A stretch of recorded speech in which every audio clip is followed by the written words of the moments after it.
Assalamualaikum BSM Hamasiyah. Saudara, betapa gencarnya kampanye anti Trinitas yang sekarang ini tidak hanya dilakukan oleh orang-orang yang berada di luar iman Kristen yang posisinya menyalahpahami iman Kristen, tetapi juga dilakukan justru oleh orang-orang Kristen sendiri yang tidak pandai memahami ajaran kitab suci. Terlebih-lebih dia tidak memahami sejarah gereja, sehingga Trinitas mereka tidak bisa membedakan dengan Tritheisme. Trinitas, sebagaimana kita bahas dalam pembahasan kita sebelumnya, bukan berbicara tentang jumlah, tetapi bicara tentang kebagaimanaan Tuhan. Ungkapan Arab untuk Trinitas seperti yang sudah saya kutip dari buku Abuna Fadil Sidarus adalah As-Salus Al-Ahad, Salusul Ahad, bukan Salisu Salasya, sebagaimana yang sering sekali disalahpahami oleh pihak luar Kristen, secara khusus yang menggunakan teks dalam Al-Quran yang intinya kafirlah orang yang mengatakan bahwa sesungguhnya Allah adalah ketiga dari yang tiga. Laqad kafara alladziina qalu innallaha salisu salasya. Tritunggal itu bukan bicara tentang tiga pribadi Tuhan yang terpisah, tetapi bicara tentang Allah yang esa. Allah yang esa itu eksistensinya dikiaskan dengan Bapa. Lalu di dalam diri Allah yang esa itu ada firman-Nya yang kekal dan roh-Nya yang kekal, yang selalu tinggal dalam wujud Allah yang kekal, yaitu firman-Nya dan roh-Nya. Dalam kitab suci Perjanjian Baru, Kristus memberikan perintah yang dikenal dengan perintah agung, agar murid-muridnya pergi dan menjadikan semua bangsa murid Kristus, dan baptiskanlah mereka di dalam nama Bapa dan Putra dan Roh Kudus. Kata yang diterjemahkan dengan nama itu bentuk tunggal. Esto onomato patros, keto iu keto agiu pneumatos. Itulah sebabnya dalam sepanjang sejarah liturgi gereja kita selalu menegaskan keesaan itu. Misalnya ketika kita berdoa, Bismil Ab wal Ibni Warahil Kudus Al-Ilahu Wahid, demi nama Bapa dan Putra dan Roh Kudus, yaitu Allah yang esa. Atau dalam ritus gereja-gereja yang berbahasa Syriak, seperti gereja Maronit di Libanon, gereja Syriak Ortodok, gereja Assyria Timur, mereka mengucapkan dengan penegasan Hat Alohu Sariro atau Hat Allah Sarira Beshem Abba Wabra Miruha de Khutsa Hat Allah Sarira. Di sini tegas sekali keesaannya. Ketika kita mengeksegese Perjanjian Baru, jelas sekali bahwa nama yang dimaksud itu adalah nama Allah Tritunggal. Ada kelompok-kelompok yang anti Tritunggal yang muncul akhir-akhir ini menafsirkan nama itu adalah nama Yesus. Saya sudah menjawab, nama Yesus adalah nama firman yang menjadi manusia, seperti yang disebutkan dalam Matius pasal 1 ayat 21. Dan itu pun berjenis kelamin laki-laki, padahal Tuhan dalam keabadiannya tidak bergender. Allah itu tentu beyond gender karena mengatasi ruang, mengatasi waktu. Nah, saudara yang terkasih dalam Tuhan, apakah nama ini menunjuk kepada eksistensi Allah yang satu?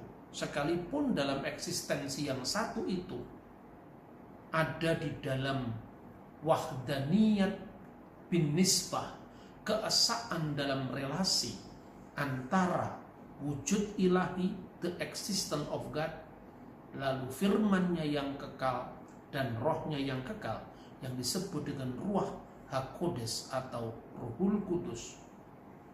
Apakah arti nama dalam budaya Ibrani Tentu nama di sini dipahami dalam konteks budaya di mana Alkitab itu ditulis. Nama dalam budaya Ibrani itu memiliki 3 makna. Yang pertama adalah pribadi itu sendiri. Nama adalah pribadi itu sendiri. Dan yang kedua, nama artinya pribadi yang mengungkapkan diri, menyatakan diri. Dan yang ketiga, pribadi yang hidup dalam karyanya. Dan memahami teks ini tidak mudah.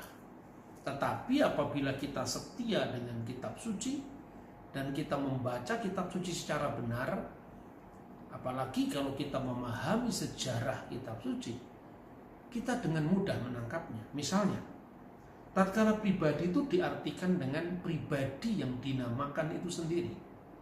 Itu misalnya disebutkan di dalam kitab Yosua pasal 7 ayat 9. Mereka akan melenyapkan nama kami, dan bagaimana kau lakukan untuk memulihkan namamu? Maksudnya ya Tuhan. Mereka akan melenyapkan nama kami, artinya mereka akan membunuh kami. Jadi nama itu adalah eksistensi yang dinamakan. Makanya kadang-kadang di dalam literatur Kristen yang berbahasa Arab, kata himself itu digunakan kata huwa datuhu. Misalnya kita bisa menyebut di dalam kitab Injil Yohanes pasal 26 ayat 25. Di dalam terjemahan bahasa Arab, tidak hanya satu terjemahan.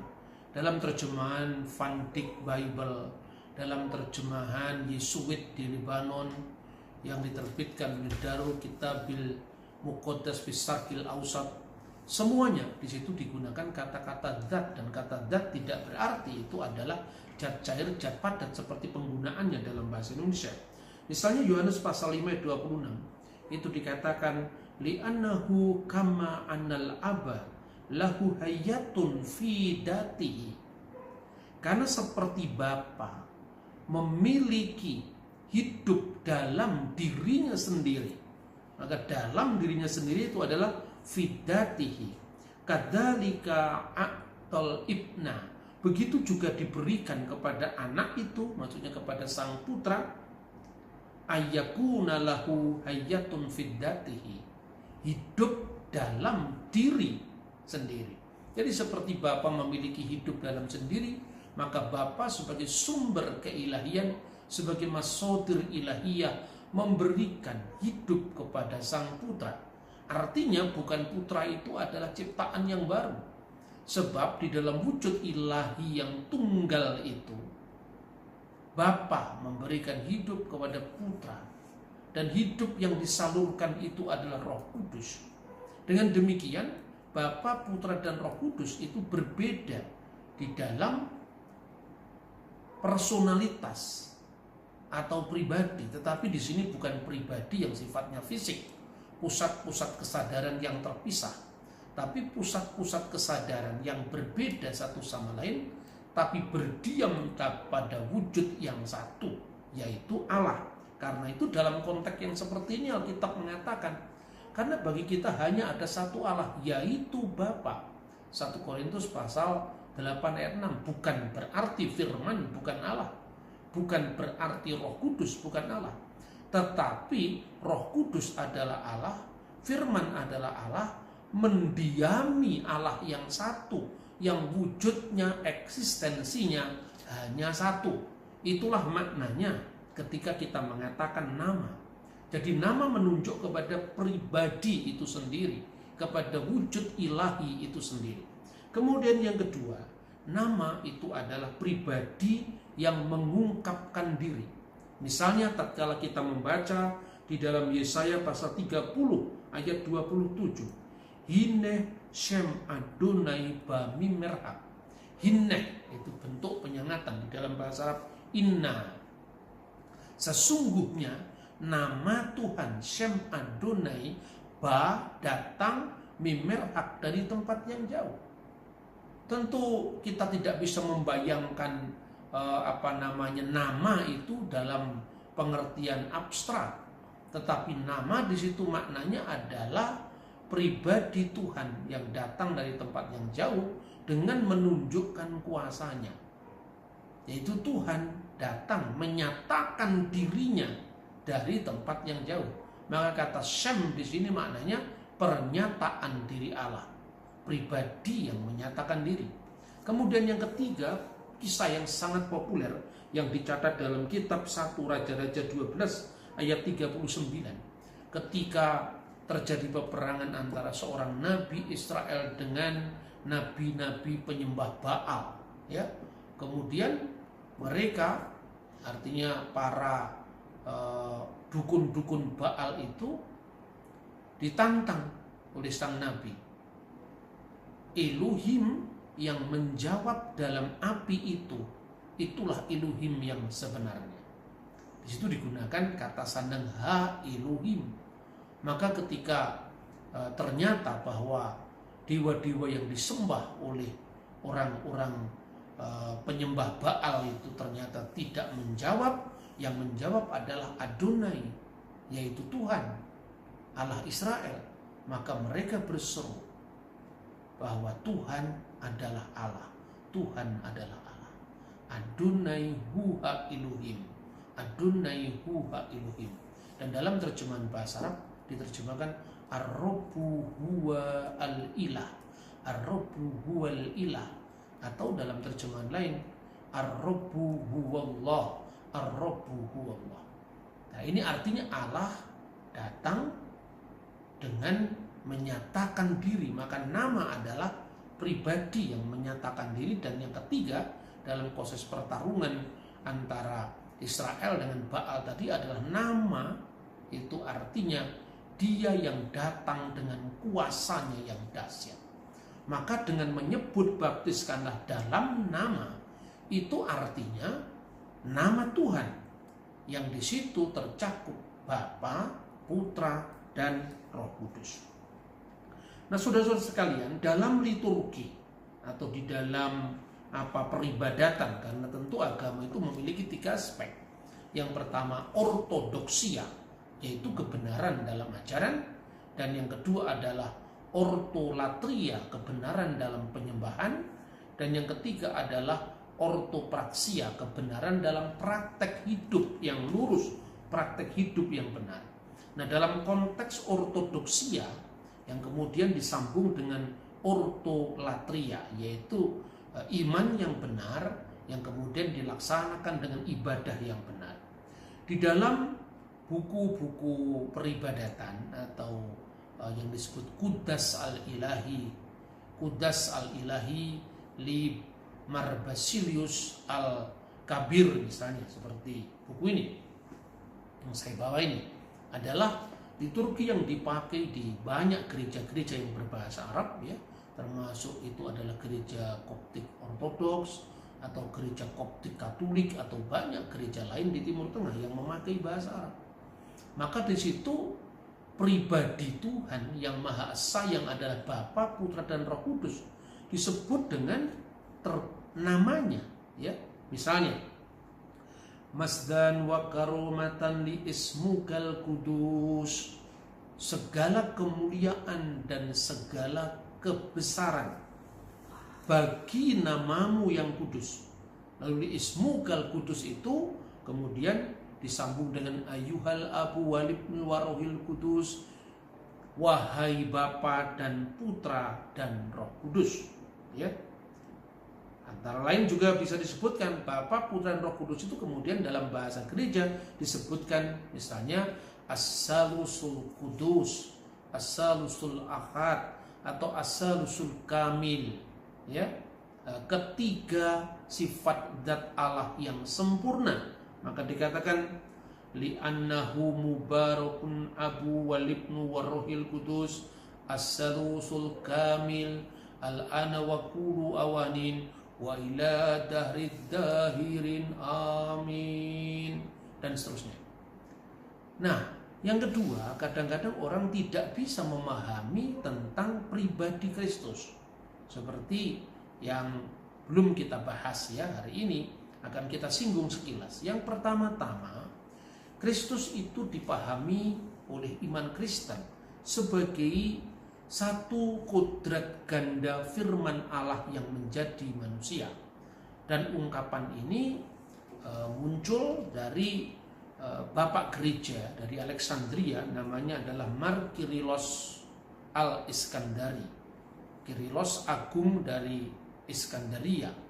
Dan rumusan ini kemudian diterima di Masma' al-Maskuniyah fi Afasus, yaitu konsili oikumene yang diadakan di kota Efesus tahun 431.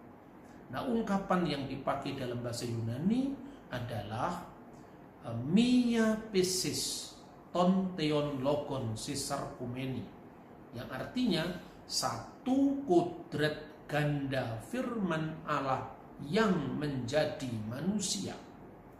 Dan ini bukan karangan bapak gereja, ini bukan karangan konsili. Jelas-jelas di dalam Alkitab dikatakan Geholokos saks egeneto, dan firman itu telah menjadi daging, firman itu telah menjadi manusia. Dalam terjemahan bahasa Arab, wal kalimatu sara jassadan wa khala bainana wa ra'ayna masduhu masdan liwahidi minal ab mamlu'an nikmatan wa haqqan. Dan firman itu telah menjadi manusia dan tinggal di antara kita, dan kita telah melihat kemuliaannya, yaitu kemuliaan yang diberikan kepadanya sebagai satu-satunya yang berasal dari Bapa, monogenes patros, satu-satunya yang diperanakkan dari Bapa. Tentu ini bukan beranak dalam pengertian fisik, karena dikatakan al-mauludu minal abi qabla kulli duhur, yang diperanakkan dari Bapa sebelum segala abad. Artinya bukan beranak dalam ruang dan waktu, bukan beranak secara fisik, tapi artinya adalah divine birth of Jesus Christ. Nah, itulah makna kristologi bagi iman Kristen. Nah, kadang-kadang di dalam dialog teologis dengan saudara-saudara muslim, ini ayat yang paling sering disalahpahami. Yang pertama tadi adalah Trinitas, yang disalahpahami sebagai tritheisme, yaitu ungkapan jangan menyebut Allah itu tiga, wala tahulu salasa, atau laqad kafara alladziina qalu innallaha salisu salasa, sungguh telah kafir orang yang mengatakan bahwa Allah adalah ketiga dari yang tiga. Tetapi juga di dalam hal yang sama, kristologi juga disalahpahami, karena memang orang Kristen tidak keberatan menerima konsep Al-Quran bahwa memang Allah itu bukan ketiga dari yang tiga. Lalu ada salah satu kesalahpahaman lagi, yaitu misalnya pengutipan surat Al-Maidah ayat 72. Sama sekali saya tidak ingin mengintervensi agama lain, sama sekali tidak. Dalam semua video-video saya hanya menjelaskan apabila iman kami disalahpahami. Dan teks ini akan saya jelaskan. Tentu saya bukan berpretensi sebagai ahli ilmu Al-Quran, sama sekali tidak. Tapi hanya secara bahasa saja, bahwa apa yang dituduhkan oleh beberapa penafsir, beberapa ulama tentang iman Kristen itu salah alamat. Jadi kan yang disebutkan dalam Al-Quran itu adalah laqad kafara alladziina qalu innallaha huwal masihu Isa bin Maryam. Sungguh telah kafirlah orang yang mengatakan bahwa sesungguhnya Allah adalah Al-Masih Isa putra Maryam. Tidak ada ajaran gereja di muka bumi ini, baik itu gereja-gereja ortodok, gereja Katolik, Katolik Roma, Katolik Ritus Timur, ada Melkit, ada Koptik, ada Syriak, ada Maronit. Tidak ada satupun yang percaya bahwa Allah itu adalah Yesus. Nah, kalau sekarang di dalam percakapan modern muncul ada kelompok yang disebut Oneness Pentakostal, mungkin itu yang dimaksudkan Al-Quran, itu cocok gitu, bahwa Allah itu adalah Yesus. Tetapi gereja sepanjang abad tidak pernah muncul ajaran seperti itu. Yang namanya ajaran Oneness Pentakostal itu kan baru muncul tahun 1900-an. Itu munculnya kira-kira zamannya kebangkitan nasional di Indonesia, zaman Budi Utomo itu. Jadi itu tidak mewakili ajaran gereja yang gereja yang universal, gereja yang Katolik sepanjang abad. Karena itu hanya segelintir suara-suara sumbang orang yang tidak memahami kitab suci dengan baik. Karena mereka kabur mengartikan kata nama dan nama Yesus dan sebagainya. Nah, oleh karena itu secara jelas saya harus luruskan, baik ke dalam maupun keluar. Keluar saya mau sampaikan, Allah itu bukan Yesus. Tetapi Yesus sebagai firman Allah dalam kodrat ilahinya sebagai firman Allah, tentu yang tidak kelihatan, yang bukan makhluk, ya, yang tidak diawali waktu, yang tidak diakhiri waktu, karena merujuk kepada firman Allah yang tinggal kekal dalam wujud Allah yang esa tadi. Itulah yang disebut firman itu bersama-sama dengan Allah, dan firman itu adalah Allah. Dan ini tercatat di dalam Injil Yahya atau Injil Yohanan atau Injil Yohanes 1 ayat 1, ya, fil badil kanal kalimah wal kalimatu kana indallah wa kana kalimatullah hadza kana fil badi indallah kullu syai'in bihi kana wa bi ghairihi lam yakun syai'un mimma kana. Pada mulanya adalah firman, dan firman itu bersama-sama dengan Allah, dan firman itu adalah Allah. Firman itu sejak semula bersama dengan Allah, karena tidak mungkin Allah pernah ada tanpa firman-Nya. Tidak mungkin ada waktu Allah itu ada tanpa firman. Dan inilah ajaran Arius yang kemudian dinyatakan atau dianatema, dinyatakan sesat dalam sejarah gereja. Dan yang menyatakan sesat ini bukan satu gereja atau oknum per oknum, tetapi ini gereja universal sebelum skisma, sebelum perpecahan. Nah, saudara-saudara, kenapa Allah itu bukan Yesus?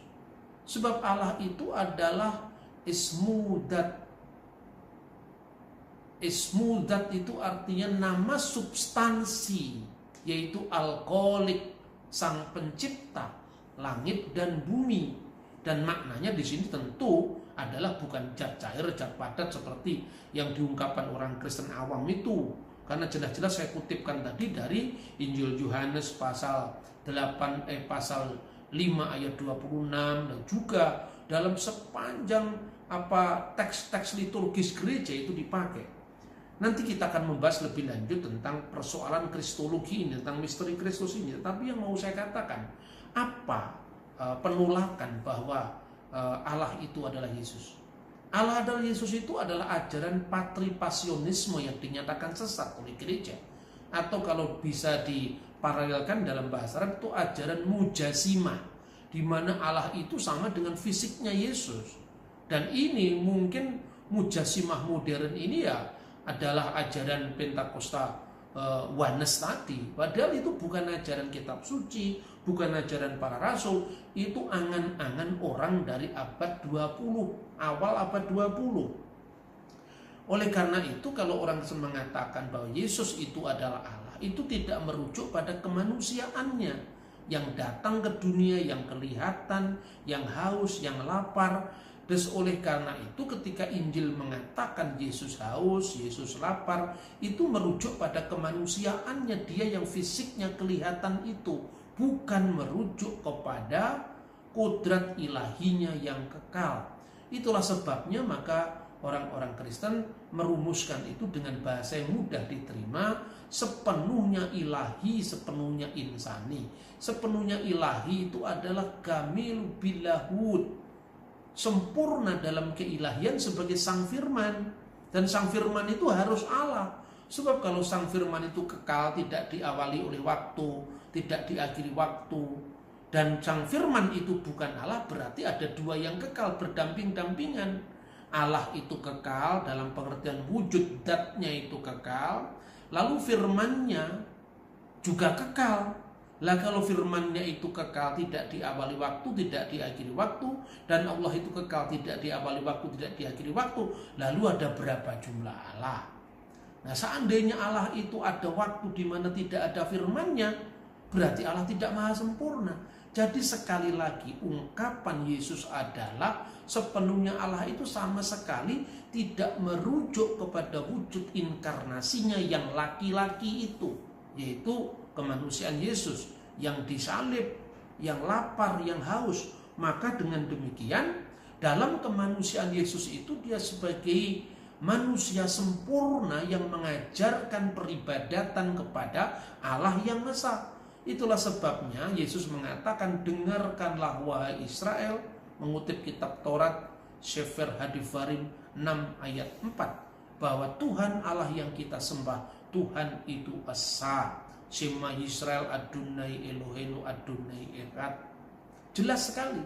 Maka kalau negasinya yang disalahpahami oleh banyak teman-teman muslim, di sana dikatakan waqolal masih, padahal Kristus sendiri berkata, ya Bani Israel, wahai Bani Israel, a'budullaha rabbi wa rabbakum, sembahlah Allah Tuhanku dan Tuhanmu. Itu tidak bertentangan dengan Alkitab, sebab dalam kemanusiaannya Yesus memang berkata seperti itu. Ketika dicobai oleh iblis, Yesus mengatakan, hendaknya kamu harus menyembah kepada Tuhan Allah yang kamu sembah itu saja, satu-satunya, tidak kepada yang lain, karena Allah itu, Tuhan itu echad adanya, esa adanya. Yang kedua, seringkali juga disalahpahami bahwa Al-Masih itu hanya seorang rasul. Ya betul, Kristen sepakat. Ibrani pasal 31 mengatakan, pandanglah kepada rasul dan imam besar yang kita akui, yaitu Yesus Kristus. Tapi konteksnya rasul tentu di sini beda dengan konteksnya Islam. Kemudian telah berlalu sebelumnya rasul-rasul, dan ibunya adalah seorang yang siddiqah, seorang yang benar. Lalu negasinya apa? Kana yakulanit to'am, dan keduanya dulu itu memakan makanan. Jadi aktivitas Yesus makan, Yesus minum, itu sama sekali tidak menyangkal keilahian yang sama-sama ditekankan di dalam Alkitab. Dan fakta bahwa sejak abad paling awal, jadi kalau Alkitab ini ditafsirkan ya sesuai dengan penafsir abad 20, abad 15, abad 16, tentu sangat bebas sekali. Tetapi tidak usahlah kita ngomong wahyu, tidak usahlah kita ngomong firman, tidak usah kita ngomong kewahyuan Roh Kudus. Kalau Anda belajar sejarah Pangeran Diponegoro, tentu dokumen-dokumen yang sejaman dengan sang pangeran lebih akurat ketimbang opini publik liar yang dikembangkan ratusan tahun setelah beliau. Kalau Anda membaca sejarah Kerajaan Sriwijaya, tentu ada prasasti Kedukan Bukit, prasasti Batu Kapur. Itu lebih dekat peristiwanya ketimbang Anda mengembangkan opini sendiri pada abad 20. Kalau Anda mau belajar tentang kasus-kasus peradilan di zaman Majapahit, tentu undang-undangnya bukan Wetboek van Strafrecht voor Nederlands Indie, tapi undang-undangnya adalah Kutara Manawa Dharma Sastra zaman Hayam Wuruk atau Sanghyang Adigama zaman Wikramawardhana. Ini sejarah, Bung. Ini bukan sekedar soal penafsiran subjektif agama, seolah-olah kalau Anda sudah mengatakan ini wahyu, ini ilham Roh Kudus, dan tidak percaya adalah kafir. Bukan itu. Tetapi bagaimana juga wahyu tidak semena-mena, karena sejarah adalah sejarah.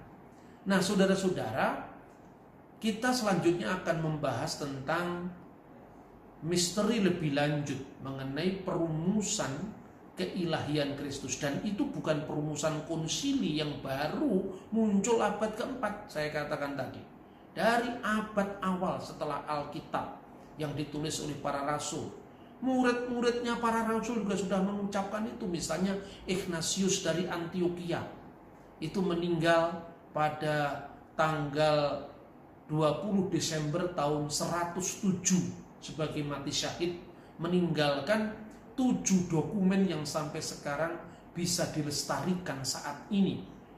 Dalam salah satu suratnya dia mengatakan, kita memiliki tabib yang agung, yaitu Yesus Kristus, yang dia katakan sebagai antropotheos, manusia Allah.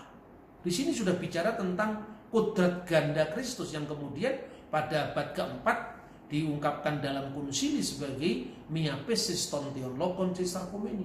Dia mengatakan yang pertama itu keluar dari Maria dan yang kedua keluar dari Allah. Artinya apa? Dalam kemanusiaannya Yesus dilahirkan oleh Bunda Maria sebagai Ibnu Maryam, itu betul. Alkitab pun juga mengatakan dia adalah anak Maria. Alkitab juga mengatakan dalam Lukas 1 ayat 42, terpujilah engkau di antara semua wanita dan terpujilah buah rahimmu, yaitu Maria. Tetapi dalam keilahiannya sebagai Sang Firman, Kristus mengatakan, kalau kamu percaya Allah Bapamu, kamu mengasihi aku sebab aku keluar dan datang dari Allah. Inilah yang disebut anak Allah, bukan Tuhan itu beranak. Nah, lalu dikatakan yang pertama ek Maria, ek Theos, ek Maria, ek Theos. Kemudian yang pertama, yang kedua itu satunya terpahami, satunya tidak terpahami. Satunya diperanakkan secara fisik, satunya tidak diperanakkan secara fisik. Dengan demikian jelas bahwa ajaran gereja itu bisa dipertanggungjawabkan, kronologi historisnya, sejarahnya, dan tentu adalah tafsiran yang benar atas firman Allah. Nah, cukup dulu pembahasan saya saat ini. Kita akan sambung lagi dalam pembahasan mengenai misteri keilahian sekaligus kemanusiaan Sang Kristus. Tuhan memberkati kita. Shalom Aleichem B'Shem HaMashiach.